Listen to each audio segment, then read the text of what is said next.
Alhamdulillah. Ce qu'on entend de plus en plus aujourd'hui, ce sont ce genre d'interrogations, ce genre de questionnements. Tu habites où? Tu gagnes combien? Tu habites en appartement ou en maison? Tu voyages où? Quel est ton salaire? Tu es marié avec qui? Qui sont tes enfants? Tu as combien d'enfants? Quel âge as-tu? Quelle profession fais-tu? Et j'en passe. Tout simplement parce que nous sommes trop habitués à la curiosité déplacée, la curiosité malsaine, la curiosité voire vicieuse, à tel point que si aujourd'hui vous allez sur les réseaux sociaux et vous tapez le nom d'une célébrité ou d'une personnalité publique sur n'importe quel moteur de recherche, ce qui suivra le nom de cette célébrité ou de ce personnage public sont les termes suivants: ses enfants, son épouse, sa femme, son salaire. Pourquoi? Tout le monde cherche à savoir tout sur tout le monde. Et si on se mêlait un peu de nos affaires? Et si on se préoccupait un peu de ce qui nous concerne le plus? Et si on se consacrait à se concentrer sur les priorités? Et si on méditait le hadith du prophète alayhi salatu wassalam lorsqu'il dit « Min husni islam il mar'i tarkuhu ma la ya'ni » ce qui fait partie du bel islam de la personne, de la bonne pratique religieuse, c'est le fait de délaisser ce qui ne te regarde pas. Mais malheureusement, aujourd'hui, on veut savoir tout sur tout le monde et on s'occupe de la vie privée des gens, ce qui est un comportement malsain, voire vicieux. Et c'est ce à quoi a mis en garde le prophète sallallahu alayhi wa sallam à maintes reprises, comme on va le voir bi'idhnillahi azza wa jal wa billahi tawfiq. Mes honorables frères et sœurs, sachez qu'il existe deux types de curiosité. C'est ce que nous a enseigné notre noble religion et c'est sur quoi vont se retrouver quelque part et seront d'accord toutes et tous, croyants ou non croyants. Il y a la curiosité bénéfique, la curiosité positive, la curiosité qui nous est à toutes et tous demandée de faire, de s'imprégner, dont on doit s'imprégner et vivre avec. Cette bonne curiosité, c'est celle qui nous pousse à la réflexion, à la recherche intellectuelle, à ce qui va être profitable pour ta vie d'ici-bas, ta vie professionnelle, mais aussi pour ton au-delà, pour ta spiritualité. Tu recherches des choses, tu t'informes, on te donne une information concernant la nature, tu vas pousser les recherches. Tu vois le soleil, tu vois les montagnes, tu ne te contentes pas de contempler la création divine, mais tu essayes de voir ce qu'ont dit les scientifiques concernant le soleil, son épaisseur, ce que renferme sa composition, si le soleil serait plus proche de la terre, s'il serait plus éloigné. Tu médites à travers les recherches, à travers la curiosité positive qui te pousse à avoir une réflexion intellectuelle poussée, et c'est ce qui va conclure, ou c'est ce qui va te pousser à conclure à travers la parole divine où Allah Jalla wa Ala dit Rabbana ma khalaqta hadha batilan subhanaka faqina adhaban nar. Ya Allah, tu n'as pas créé cela en vain, gloire à toi, préserve-nous du châtiment de l'enfer. Cette curiosité qui va te permettre d'accéder à certains emplois, d'exceller dans les études, de réviser pour tes examens, d'élargir ta culture générale, tout ce qui t'est profitable pour ta vie d'ici-bas et ton au-delà, sois curieux. La porte est ouverte. Aucun problème. Et cela est conforme aussi à la parole du prophète sallallahu alayhi wa sallam lorsqu'il dit Ihris ala ma yanfa'uk. Cherche ce qui t'est profitable. Bouge-toi, ne te contente pas du minimum. Non, lis, renseigne-toi, informe-toi, sois curieux. Sur cela, on est d'accord, aucun souci. Maintenant, nous, ici, le sujet qui nous importe particulièrement, c'est cette curiosité déplacée, malsaine, pervers quelquefois, vicieuse d'autres fois. C'est cette curiosité qui te pousse à l'ingérence, à rentrer dans la vie privée des gens. Et cette curiosité est néfaste. Pourquoi? Parce que cette curiosité va provoquer de la jalousie, de la haine. Et quelquefois même, au-delà de la perte de temps, bien sûr, parce qu'on a déjà beaucoup à faire avec nous, alors si on s'occupe de la vie des gens, on est trop curieux, on s'en sort plus. Mais surtout aussi, ce qui va provoquer l'éloignement, ton éloignement d'Allah subhanahu wa ta'ala, de ton Seigneur. C'est pour ça qu'Al-Junayd, rahmatullahi alayhi, disait, le signe qui montre, qui prouve que le serviteur a été éloigné de Dieu. Allah. C'est-à-dire, Junayd te rappelle que ça c'est un signe qui montre que, et qui prouve que Dieu s'est éloigné de toi. Tu t'es éloigné d'Allah. C'est le fait que la personne se consacre et se concentre sur des choses qui ne le regardent pas. Quand tu vois une personne qui se préoccupe de ce qui ne le regarde pas, jour et nuit, matin, midi et soir, tout au long de ses journées, voire tout au long de sa vie, sache que c'est un signe que Dieu s'est éloigné de lui. Pourquoi ? Parce qu'il s'est éloigné d'Allah subhanahu wa ta'ala. Il l'a provoqué, il l'a cherché, eh bien Dieu s'est éloigné de lui. Au lieu de se consacrer et se concentrer sur l'essentiel, sur les priorités de sa vie. Il a délaissé l'essentiel, eh bien Dieu l'a laissé noyer dans ce qui est superficiel, dans ce qui est éphémère, dans ce qui ne va rien lui apporter ni ici-bas ni dans l'au-delà. Et c'est pour cela que le prophète sallallahu alayhi wa sallam nous a donné des enseignements qui nous permettent d'avoir ici une préservation, une protection, un écran, une sécurité si tu veux, entre toi et la curiosité malsaine. Et il nous a donné des recommandations. Et parmi ces recommandations, ils sont nombreuses, mais je citerai simplement un hadith où le prophète sallallahu alayhi wa sallam, du moins une partie du hadith, où le prophète alayhi salatu wa sallam a dit « Allah agrée pour vous, aime pour vous 3 choses et déteste pour vous 3 choses. » Et quand il a parlé des 3 choses qu'il déteste pour nous, qu'est-ce que Dieu déteste pour nous ? Qu'est-ce que Dieu déteste ? Et qu'est-ce que Dieu, eh bien, à travers ses recommandations, nous recommande ? S'éloigner de ces choses-là détestées par notre Seigneur Tabaraka wa Ta'ala. Quelles sont ces 3 choses ? Il nous dit, alayhi salatu wa salam, « Qila wa qal, wa kathrat as-su'al, wa ida'at al-mal » Les on-dit. Les on-dit. Comment vivrions-nous sans les on-dit ? Quelle ambiance auront certains chez eux s'il n'y avait plus les on-dit ? Quelles seraient les conversations, les cercles de discussion si certaines personnes, on les prive des on-dit ? Ils ne sauraient plus quoi dire, malheureusement. Ils ne sauraient plus quoi dire. Celui-là s'est marié, il a divorcé. Tu sais pourquoi il est divorcé ? Non, c'est lui, c'est elle. Ah non, il gagne combien ? Il a fait un business. Ouais, mais il a fait un crédit ou pas ? Ah, je sais pas. Ah, il est parti où ? Il habite où ? Dans une maison ou dans une villa ? Ah, moi, on m'a dit ça. Combien de fois on les entend ça ? Hein ? Allah, il cache quand on a ce genre de conversation. S'il les montrait au grand jour, on n'oserait même pas sortir de chez nous et montrer nos visages. Surtout en face de ceux envers qui on a parlé ou on a critiqué ou je ne sais quoi encore. Trop le sokrasek. Vous connaissez tous cette parole-là. Occupe-toi de tes affaires. Qila wa qal, les on dit. Wa kathrat as-su'al. Regardez la sécurité qu'il met, qui nous recommande le prophète alayhi salatu wa salam d'avoir l'excès de questions. Même au nom de la religion.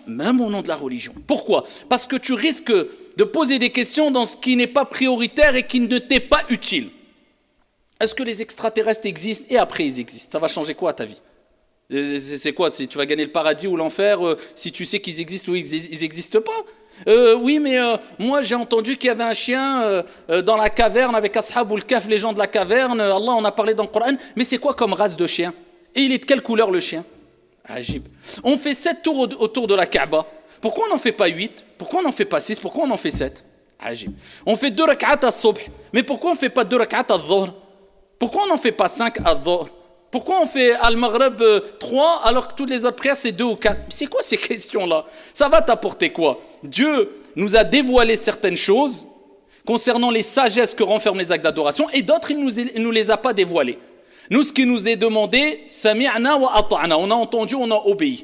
Allah a dit, le prophète sallallahu alayhi wa sallam nous a recommandé une chose, on a l'explication, tant mieux, on a les sagesses qui ont été divulguées, tant mieux, on ne les a pas, on sait qu'Allah c'est Al-Hakim et Al-Hakim. Al-Hakim, le sage par excellence, et Al-Hakim, le juge par excellence, et sa justice, et ce qu'il a décrété n'est que sagesse. Point. Wa qudiya al-amr. On n'a pas à aller plus loin. Pourquoi ? Parce que c'est des questions qui ne vont rien changer dans ta vie spirituelle, dans ta vie professionnelle.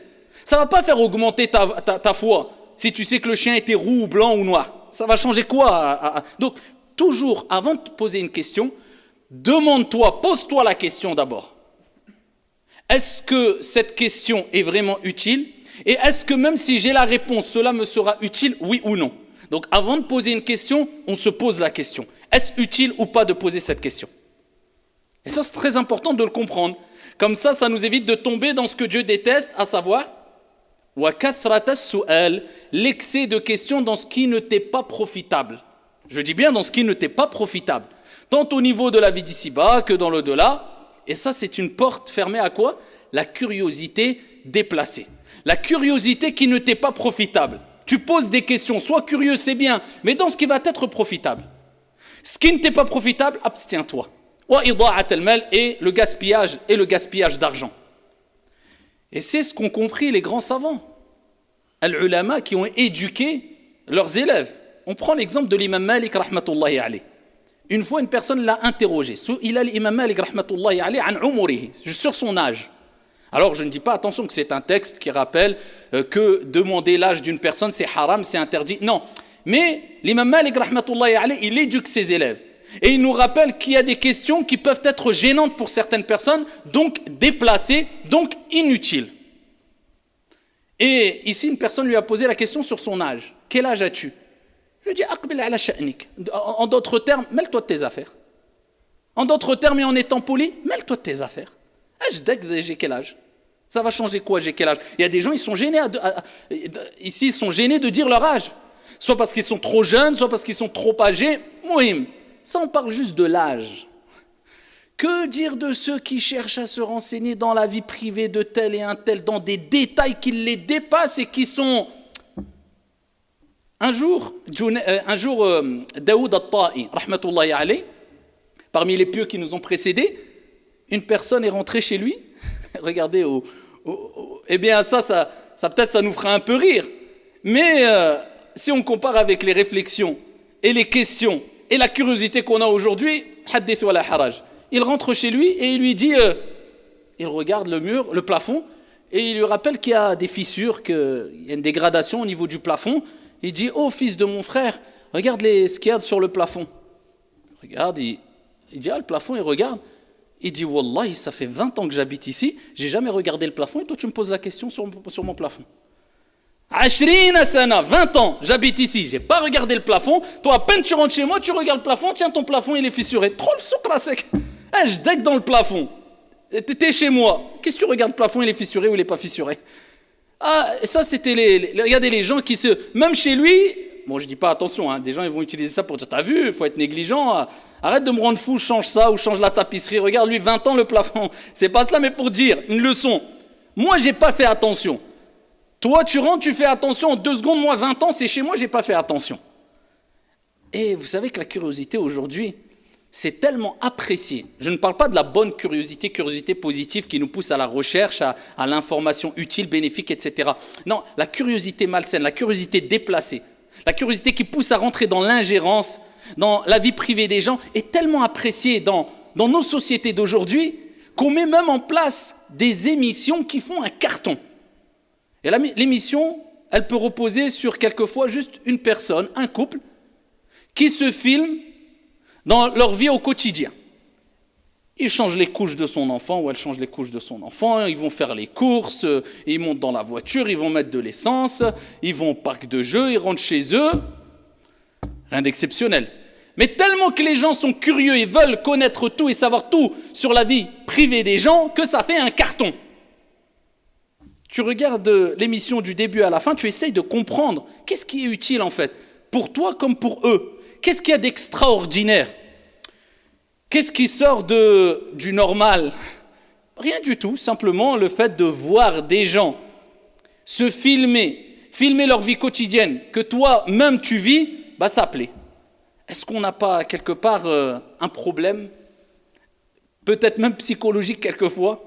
Est-ce qu'on n'a pas un mal-être qui nous pousse à avoir cette envie de savoir tout sur tout le monde, sur la vie privée des gens, on a un problème peut-être. C'est parce qu'on a oublié qu'il faut se concentrer sur soi-même. On s'est oublié et on s'est concentré plus sur la vie des gens et d'autrui. On a tellement été curieux qu'on a oublié la curiosité vis-à-vis de nos propres personnes afin de scruter nos erreurs, nos défauts, nos manquements, comment évoluer professionnellement, intellectuellement, spirituellement.